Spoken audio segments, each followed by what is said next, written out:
बिस्मिल्लाहिर्रहमानिर्रहीम। अस्सलाम वालेकुम माय यूट्यूबर फैमिली, कैसे हैं आप सब? आई होप कि आप सब ठीक ठाक होंगे, मज़े में होंगे और ख़ूब इंजॉय कर रहे होंगे। और आज जो मैं आपके साथ रेसिपी शेयर कर रही हूँ वो है बन्नू का बीफ नली पुलाव। बहुत ज़बरदस्त ये पुलाव बनता है, कोई ज़्यादा इसके अंदर स्पाइसेस भी नहीं जाते हैं और बहुत ज़्यादा मज़े का बनता है और घर वाले बहुत ज़्यादा शौक़ से खाएंगे। एक बार खाएंगे तो बार बार खाने का दिल चाहेगा और आपसे बार बार फरमाइश करके ये बनवाएंगे। और ज़बरदस्त ये रेसिपी है, तो चैनल को सब्सक्राइब करना ना भूलें, साथ ही बेल आइकन को भी प्रेस करें और वीडियो को पूरा देखा करें। कोई भी चीज़ आप मिस ना करें, हर स्टेप बाय स्टेप आपने रेसिपी को देखना है, पूरा देखा करें ताकि मेरी रैंकिंग भी बढ़े और मुझे सपोर्ट करें और मेरे चैनल पर ऐसे ही आते रहें। ज़बरदस्त सी रेसिपी आपको मिलेंगी और रेसिपी अच्छे लगे तो उसे लाइक भी करें। तो ये मैंने 1.5 किलो गोश्त लिया है, ये आप देख सकते हैं, थोड़ा चिकना गोश्त मैंने लिया है और ये नलियाँ ले ली हैं क्योंकि बीफ नली हम पुलाव बना रहे हैं तो इसलिए हमने नलियाँ ली हैं इसकी। और अच्छे से इसको वॉश कर लिया था। अब हम इसको कुकर में डालेंगे, सारा गोश्त हम कुकर में डाल देंगे और अब हम इसके अंदर पानी डालेंगे। और पानी हमने तकरीबन इतना डालना है कि जिसमें हमारे चावल आराम से बन जाए, हमें मज़ीद पानी की ज़रूरत ना हो। तो उसके हिसाब से मैं इसके अंदर 1.5 जग भर के पानी डाल दूँगी कि आपका ये गोश्त जो है पूरा अच्छी तरीके से डूब जाए और ऊपर सतह पे अच्छा खासा पानी हो। इसके बाद इसके अंदर हम 1.5 खाने का चम्मच नमक डालेंगे और अब इसके अंदर कुछ भी नहीं डालना है हमने, बस अब इसको कवर करके हमने पकाना है। हमने इसको 5 सीटियों तक बनाना है। 5 सीटियों पे हमारे गोश्त अच्छे से गल जाएगा।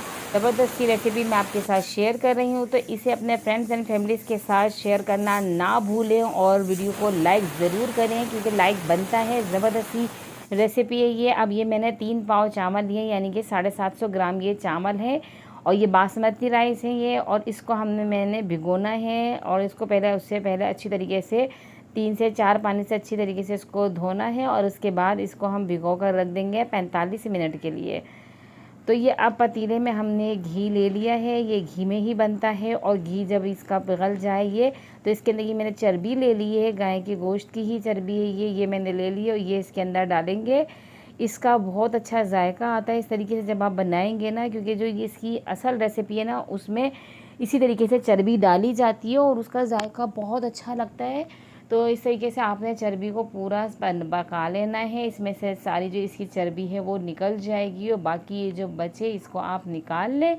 और इसके बाद आप इसके अंदर डालें मैं प्याज बारीक कट करके, मैंने 4 बड़े साइज़ की प्याज ली, उसे बारीक कट कर लिया था। अब हमने इनको फ्राई करना है और इतना फ्राई करना है कि इसका कलर डार्क हो जाए, डार्क ब्राउन सा। अब इसके अंदर 1 खाने का चम्मच मैंने सफ़ेद ज़ीरा डाल दिया है और आधा खाने का चम्मच पिसी हुई लाल मिर्चें डाली है और मिर्चों को इसके अंदर हमने अच्छे से पकाना है। मिर्चें इसकी जो इसकी तेज़ी होती है वो भी ख़त्म हो जाती है और ये थोड़ी सी जल जाती है इसके अंदर, तो इसका कलर भी बहुत अच्छा आता है। अब इसके अंदर साबुत धनिया मैंने 3 खाने का चम्मच लिए, उसको हल्का सा कूट लिया था, बहुत ज़्यादा नहीं कूटेंगे, वो डाल दिया है। अब 3 खाने के चम्मच इसके अंदर लहसुन का पेस्ट डालेंगे।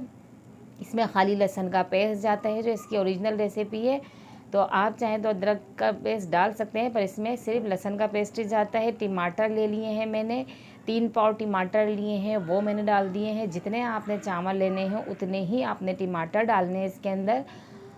तो ये टमाटरों को अच्छे से हमने भूनना है अच्छी तरीके से, क्योंकि हमने टमाटरों को पूरा गलाना है और ना इसको अच्छे से पकाना है। तो अब इसके अंदर हम नमक डाल देंगे ताकि हमारी जो टमाटर है ना ये अच्छे से गल जाए और ये फिर मैश होने में आसानी हो जाती है। तो इसको अब हम थोड़ी देर कवर करके पकाएंगे 7 मिनट के लिए। तो ये टमाटर हमारे अच्छे से गल चुके हैं, मैश हो चुके हैं। जो नहीं हुए मज़ीद उनको हम चमचे की मदद से मैश कर लेंगे, मसाले को अच्छे से भून लेंगे। देख सकते हैं कितना ज़बरदस्त सा ये कलर लग रहा है और इसी तरीके से ये बनता है। आप इसे ज़रूर ट्राई कीजिएगा और अपना फ़ीडबैक ज़रूर दिया कीजिए क्योंकि हमारी उससे हौसला अफजाई होती है। गोश्त हमारा ये गल गया है और अब हमने इसको इसके अंदर डाल दिया है। यखनी हमने अलग करनी है, वो बाद में हम इसमें डालेंगे और अब हमने इसकी अच्छे से भुनाई करनी है, ये देख सकते हैं आप। और अब इसके अंदर हम डालेंगे हरी मिर्चें, साबुत डाल दें 12 से 15 और ये हमने ले लिया 1 खाने का चम्मच कुटी हुई लाल मिर्च, ये डाल देंगे इसके अंदर। पिसा हुआ गरम मसाला डाल देंगे आधा खाने का चम्मच और इसको अब हमने फिर से भुनाई करनी है 5 से 7 मिनट मज़ीद हमने इसको भूनना है अच्छी तरीके से। मसाले के साथ गोश्त को अच्छे से भूनेंगे हम। और उसके बाद अब हमने इसके अंदर डालने हैं चावल, क्योंकि हमारे ये जो मसाला है ना अच्छी तरीके से भुन चुका है। और अब इसके अंदर हमने ये चावल जो हमारे भीगे हुए थे ये डाल देंगे, और अब साथ ही इसके यखनी डाल देंगे। तो यखनी हमने जितने हमारे चावल हैं उसके हिसाब से 1.5 गुना हमने इसके अंदर यखनी डालनी है। तो यखनी डाल दिए, और अब इसको हमने नमक भी चेक कर लें, क्योंकि हमने यखनी में भी गोश्त बॉयल करते वक्त हमने डाला था नमक, और मसाले में भी हमने डाला है। तो नमक को टेस्ट कर लें, कम हो तो मज़ीद आप इसमें नमक डाल सकते हैं। तो ये मैं नमक चेक कर रही हूँ, और मैं अब इसके अंदर देखती हूँ कि नमक कम है तो फिर इसके अंदर हम डाल देंगे। तो मुझे इसमें नमक कम लगा तो मज़ीद मैंने इसके अंदर नमक डाल दिया है। और अब इसको अच्छी तरीके से हमने चमचा चलाना है, लेकिन इस चीज़ का ख्याल रखें कि चावल टूटे ना, बहुत ज़्यादा चमचा हमने नहीं चलाना है। तो ये देख सकते हैं पानी इसका तकरीबन ड्राई हो गया है। अब इसको मज़ीद हमने तेज़ आंच पे नहीं पकाना है। अब हमने इसको बिल्कुल लो फ्लेम पे हमने इसको दम पे रखना है 12 से 15 मिनट के लिए।